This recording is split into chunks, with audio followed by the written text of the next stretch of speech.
Welcome, everyone. This is Our Souls Speak.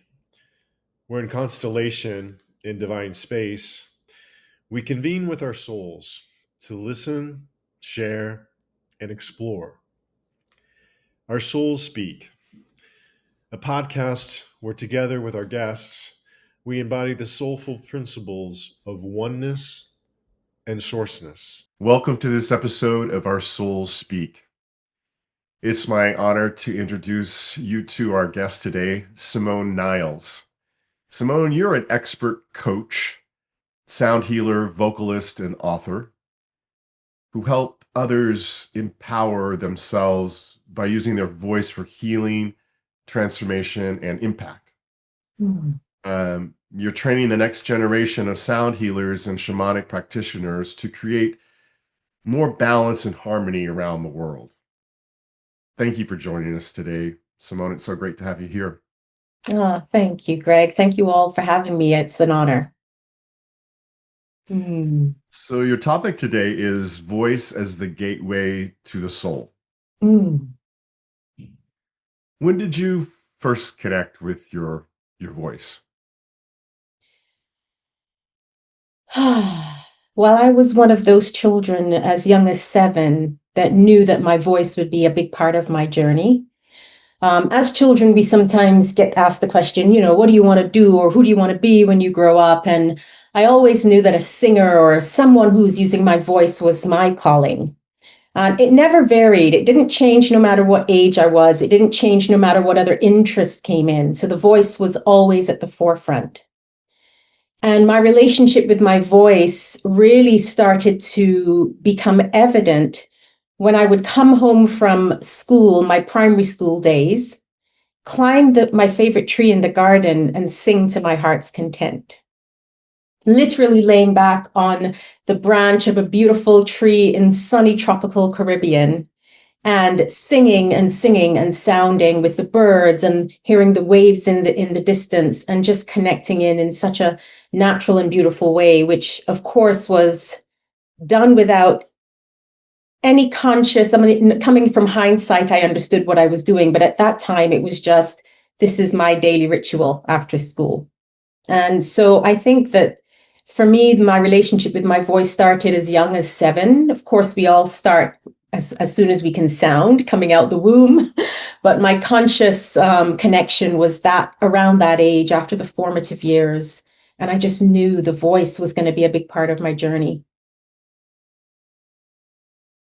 Yeah, so we all come in, I think, right, with that our soul, that as we are born, and then life meets us, and for me, trauma would shut down my voice, and so how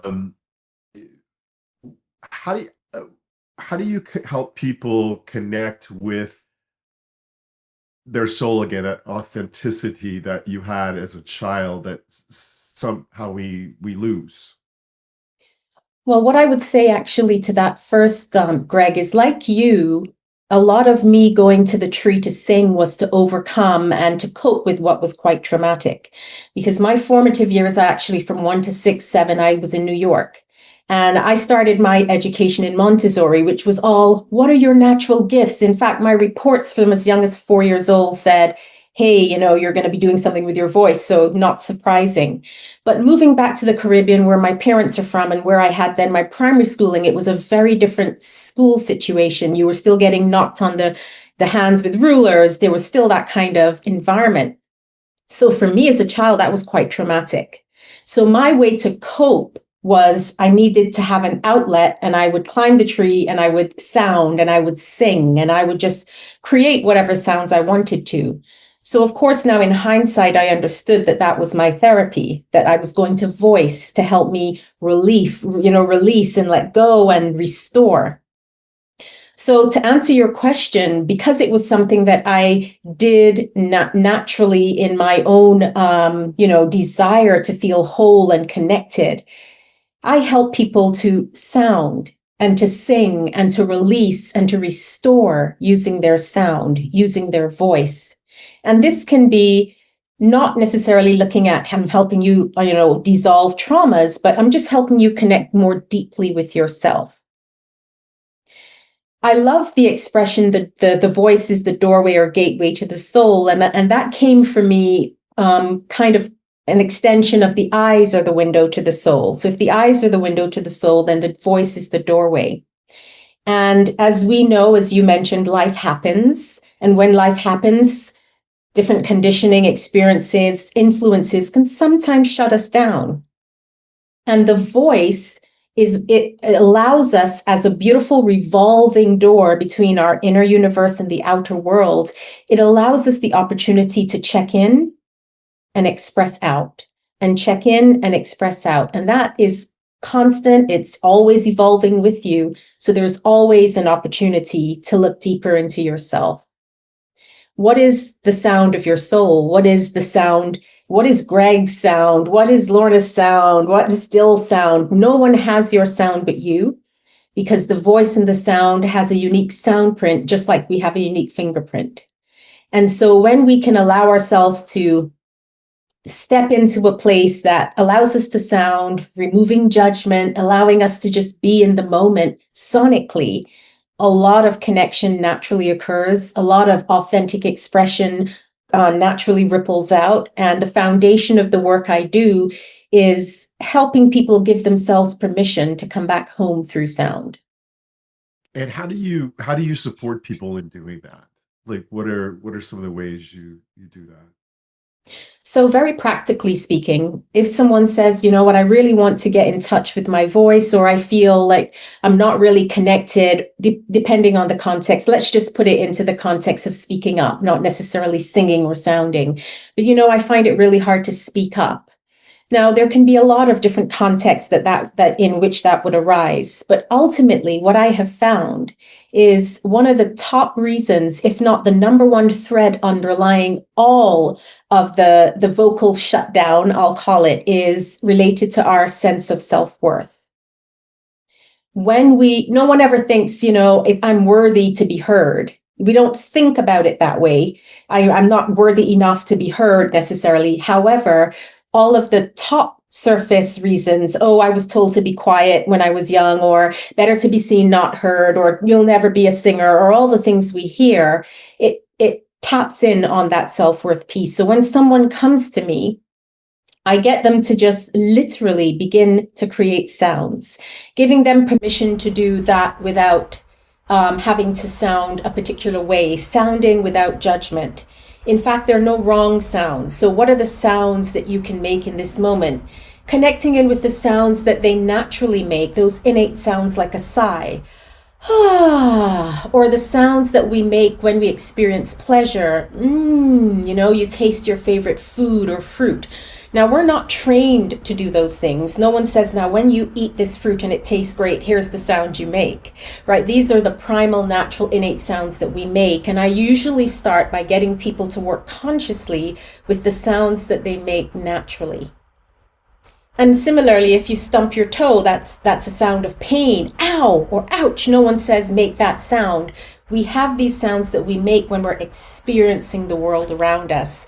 So if we can bring conscious awareness to some of the intentional or primal unconscious sounds, then we can work with them consciously. And a sigh, coming back to that, is one of the most natural ways of connecting breath and sound to the body. And that's what we go to when we want to relieve and release stress or anything else. Such a natural sound. So I would say start with a sigh. It's one of the most beautiful, easy, and profound ways to shift. So say, for instance, we start with this, you start with a sigh. How does that then lead, or how do you then guide people to that level of healing and transformation from that place? So what often happens when someone sighs or they create sounds is they start to get out of their head, where all of the stories are, where, you know, the ego wants to kind of control the situation. We allow ourselves just to connect in sonically with the body, which shifts the energy. So as a starting point, if you come in with something that you desire to shift, the shift happens just by giving yourself permission to sound and connect with your voice. Connecting with your voice is connecting with you, that deeper part of you that knows that's that soul sonic imprint that we all have.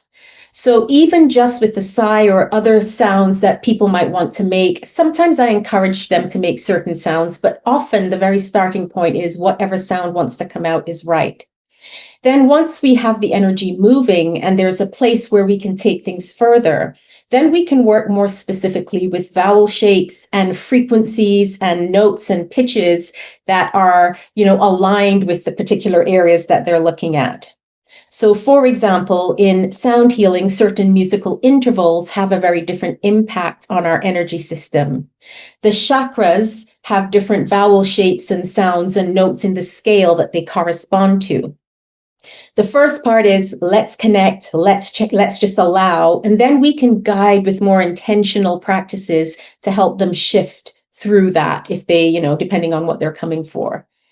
So there are many steps, of course, because this is such a personalized journey, but it's so profound how quickly people can shift in 5 minutes. And I since it's very close to my heart, I wonder if you talk a little bit about the breath. Absolutely.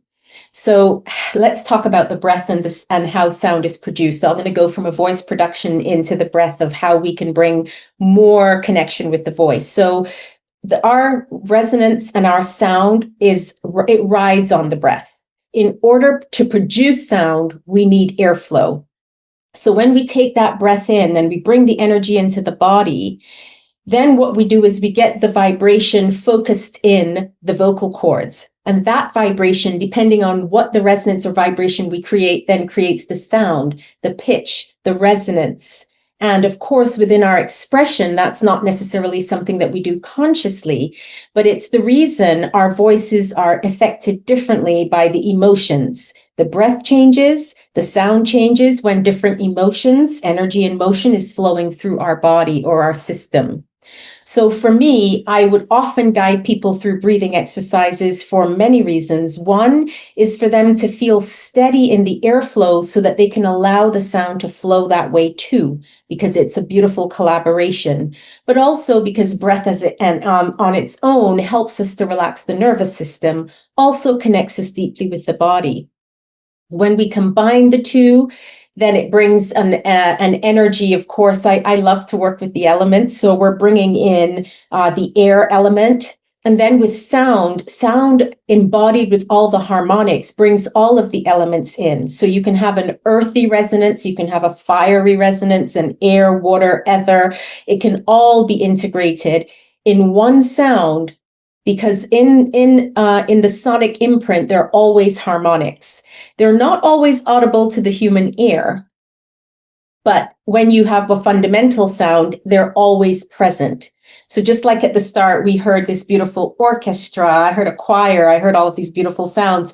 It's like this one sound is the fundamental and all of these beautiful sounds are accompanying it, and they become audible when they're more pure and when they're really deeply connected.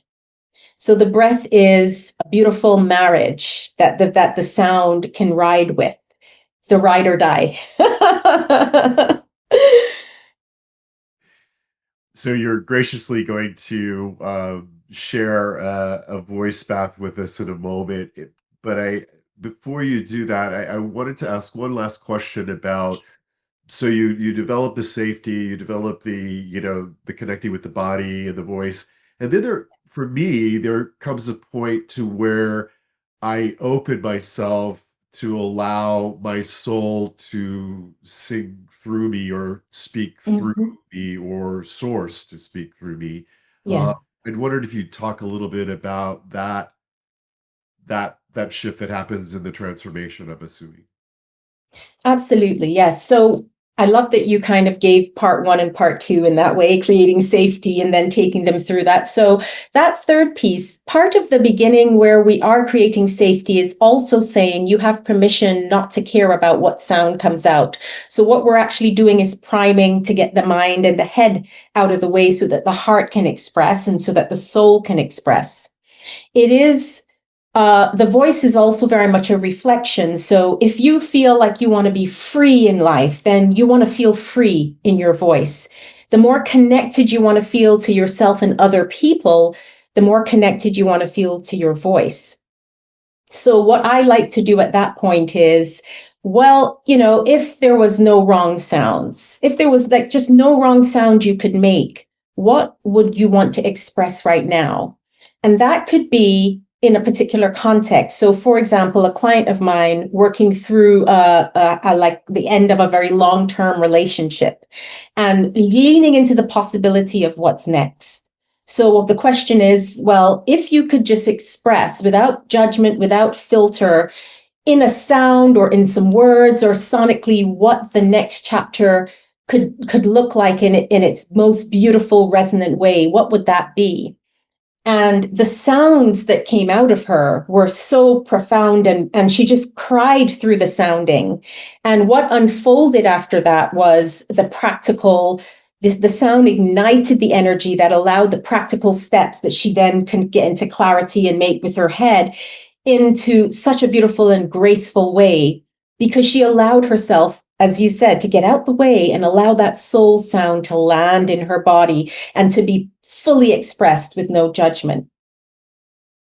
So for me, if you allow yourself to connect deeply in that way and sound it out, and for some people it can be like this, and for others it can take time because there's a lot of unraveling in the story or the experiences. But often sound does it. Sound goes where it needs to go. So whether you're sounding or if I'm sounding for you, which I'll do in a moment, if I'm creating the sound, then you're also receiving sound that's helping to move things through your body and helping to prime you for the most beautiful things that you might desire in that moment or in the present or future. Well, thank you. Well, I'm really looking forward to this voice bath. So when you're ready. Amazing. So I just want to invite anyone listening or watching now, if they just want to take a few moments to just check in with themselves. If it feels right in that moment, you just want to place your hand on your heart and perhaps set an intention for yourself, something that you feel you might want right now in this moment. How do you want to show up for yourself? What do you need a little bit more of today? And just hold that intention in mind. And if you can sit for a few minutes in silence and just allow my voice and the sounds to wash over you, then allow yourself to do that. If you're busy doing other things, you can still listen to the sounds, but taking a few moments would be really beneficial. All right, here we go.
If you can just sit for a few moments and let that sound integrate.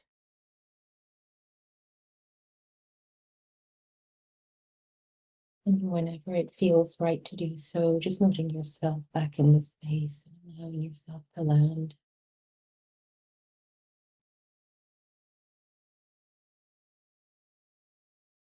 Feeling the earth beneath your feet.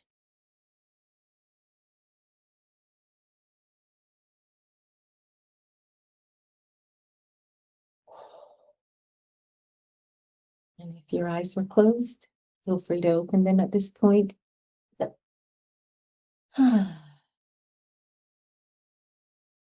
Thank you.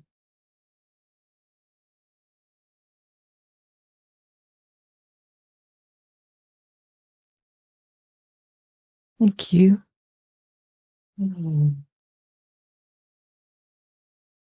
It's actually known there are a few places that people find kind of safe. We talk about safety at that first step. I often tell people to sing in the shower or sing in the car, things like that. And then, sing for themselves most importantly, and then anything else after that. So the shower offers beautiful sacred geometry and acoustics, and it's often married with water. So there's something really beautiful that happens in that transmission, and it's a beautiful conduit to many things. I've had so many downloads singing in the shower. And in the car, there's movement most of the time. Now, sometimes if you're in a place full of traffic, maybe not so much, but a lot of the time there's movement. And so there's that freedom, especially as you said, if you're on your own, of just allowing the sound. You're just enclosed in the vehicle. So there are places that people often start. So I find that's quite apt. Yeah. Thank you. I also wanted to ask you a little bit about. I know that there's I know for myself from speaking to lots of people that a lot of them have had experiences where they were at one time singing, and it was the imposition of performance, like all those things around having to perform and having it to do it right and in a certain way, which isn't so much about self-worth, although I'm sure there's those issues as well. But for a lot of people who maybe grew up singing, and then just were told, or somehow it was conveyed to them that, no, you really can't do it.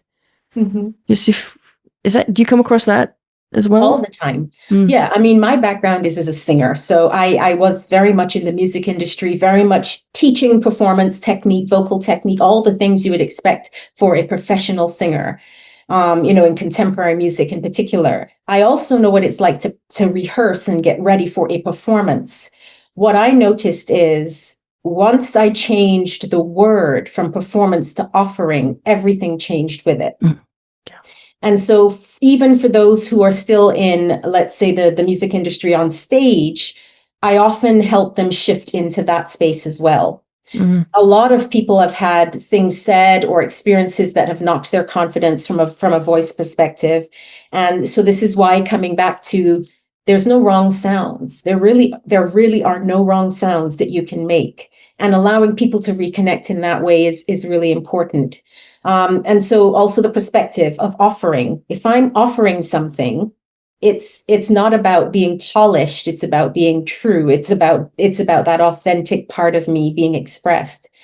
And in my many years in the music industry and teaching, I've asked this question, I would say 1,000 times at least. So quite a lot of research there.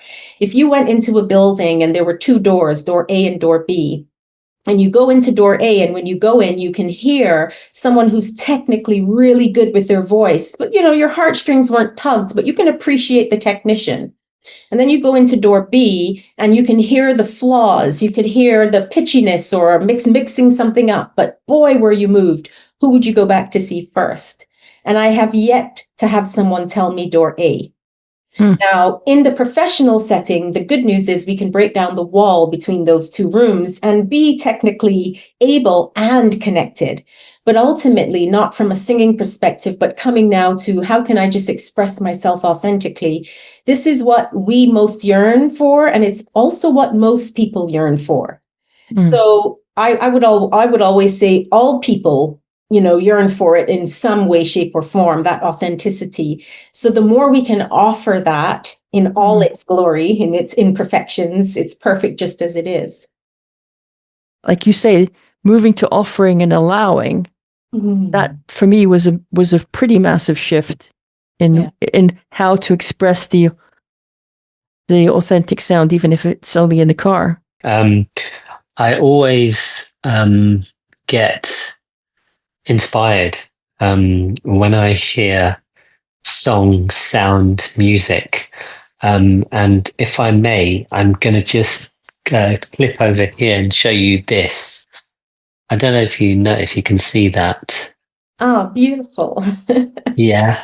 And basically they are, that's a set of Indian drums. And I've spent many years, probably 30 plus years, in a song sort of environment with the tabla, which is what that's called. And when I hear song and I hear the sounds, especially the human voice, it just brings up such resonance and such peace.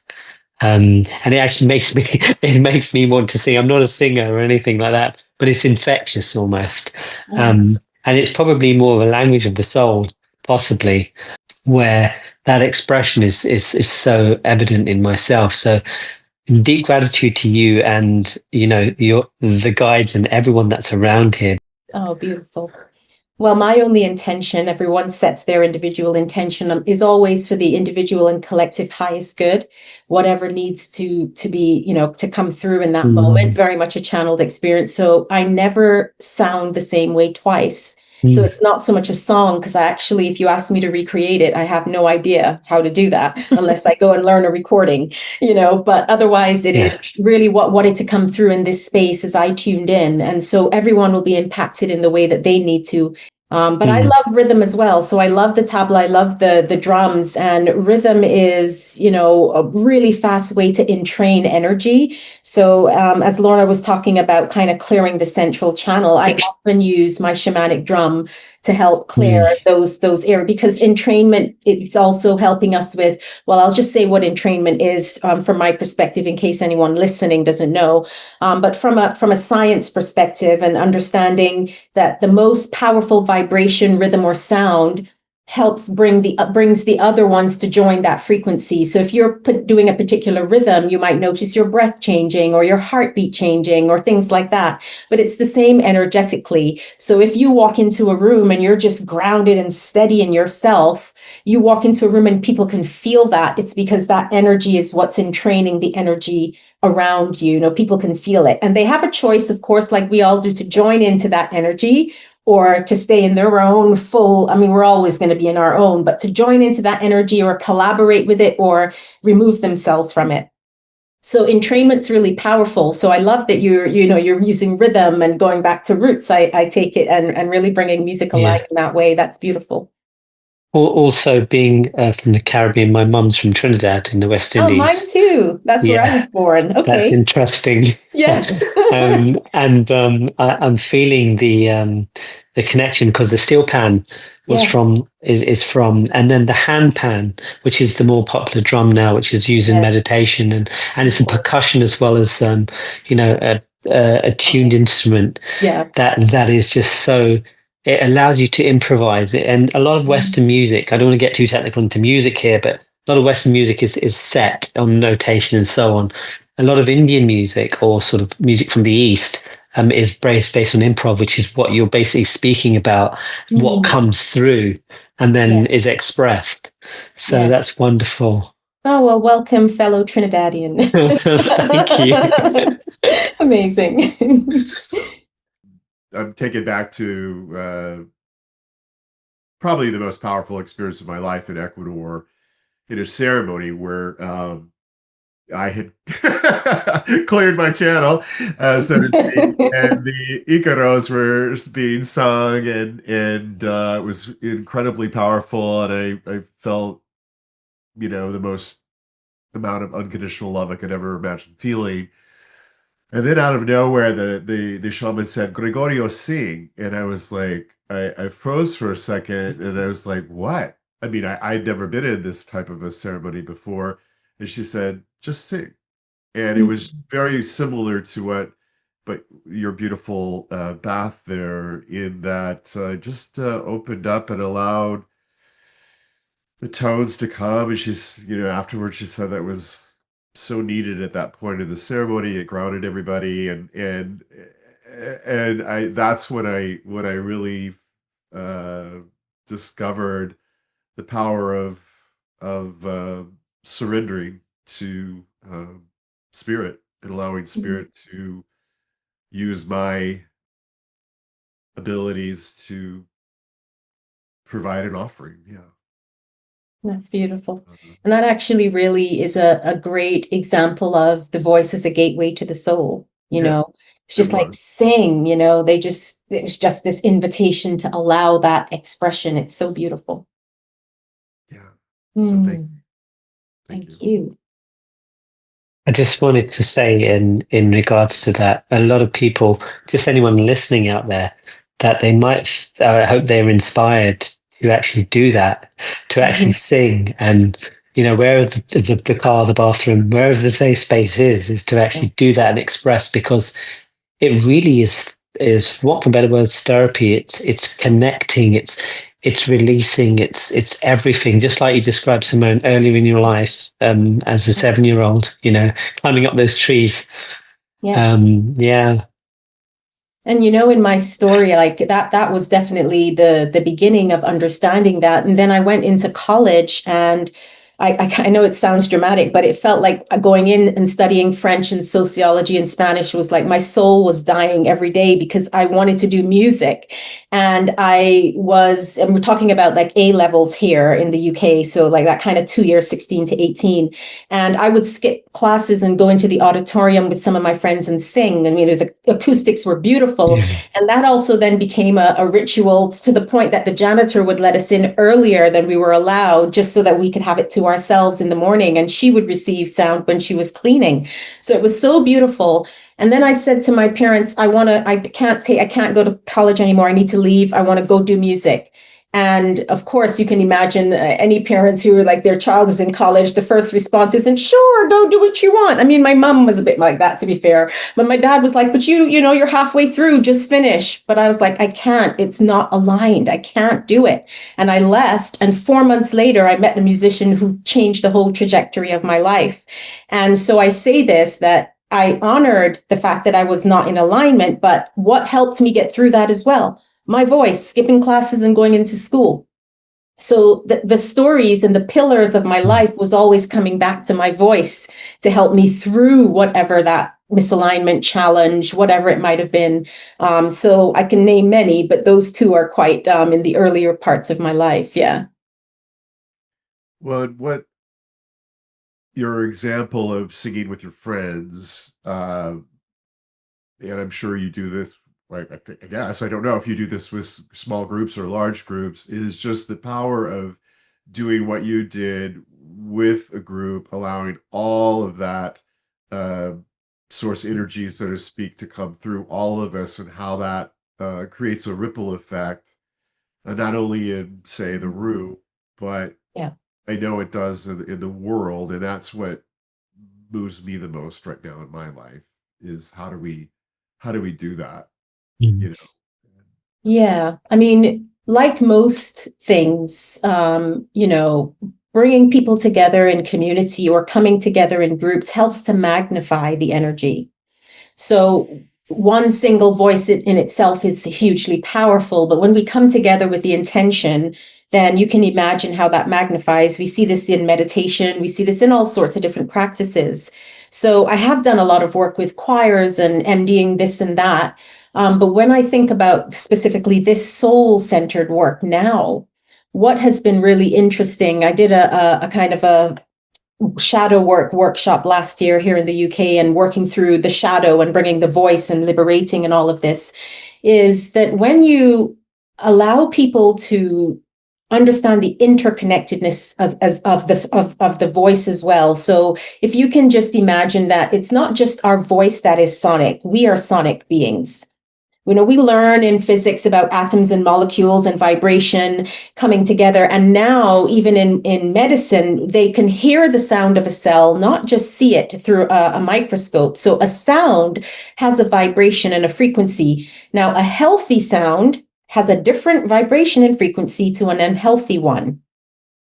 So what they're doing in medicine is using, again, the power of entrainment. Here is, let's just say this is the frequency, I believe it's like the interval of a seventh, either major or minor seventh, but a seventh nonetheless, where there's research that's done that if that's the sound of a healthy cell and we bring that powerfully in, then all of the unhealthy ones that are a cluster for people, could be a tumor or something like that, it's like they go, oh no, I like this vibration, this is more powerful, let's all join over here, let's all go over here, and eventually the tumor shrinks and all the cells become healthy.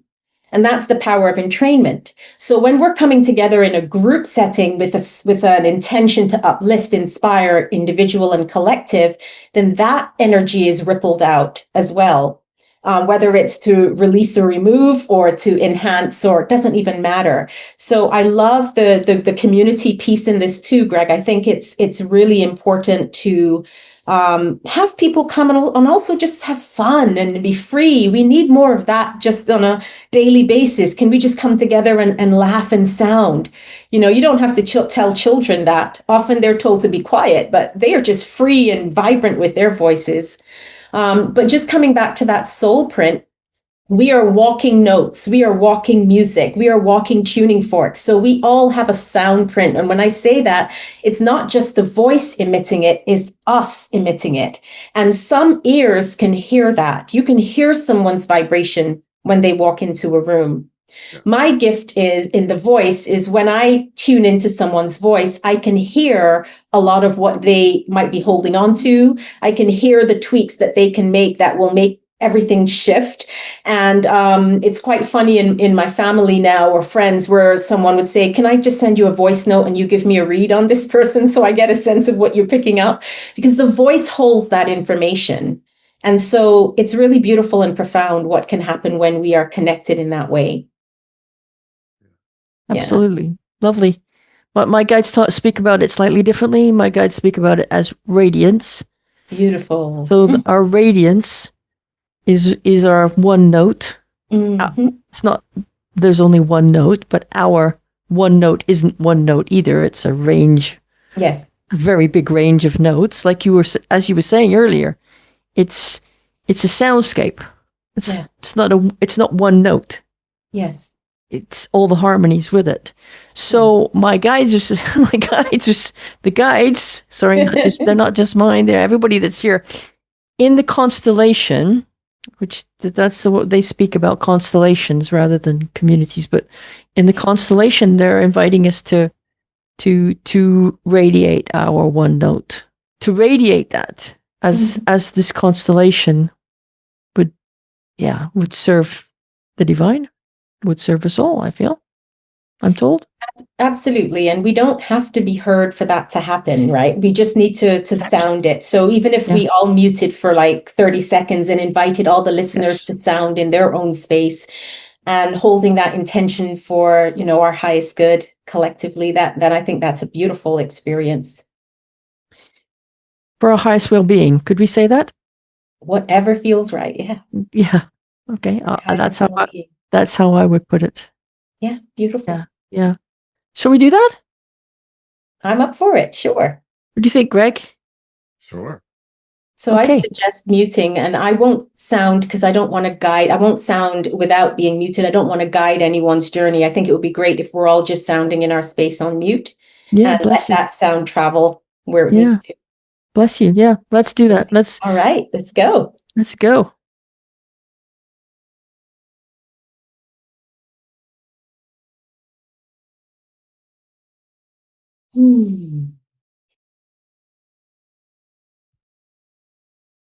Thank you, Simone.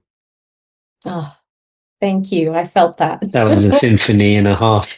Oh, absolutely. Oh.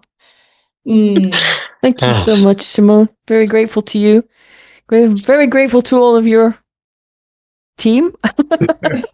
100%. Oh, thank you. Really appreciate you joining us, and thank you so much. Thank you. I really appreciate you all. This is a beautiful space you're cultivating here, and I think it's really precious. So I'm really pleased to have spent some time with you all today. Thank you. Thank you. To receive more information about our guests and future events, please visit our website at oursoulspeak.com. We are one.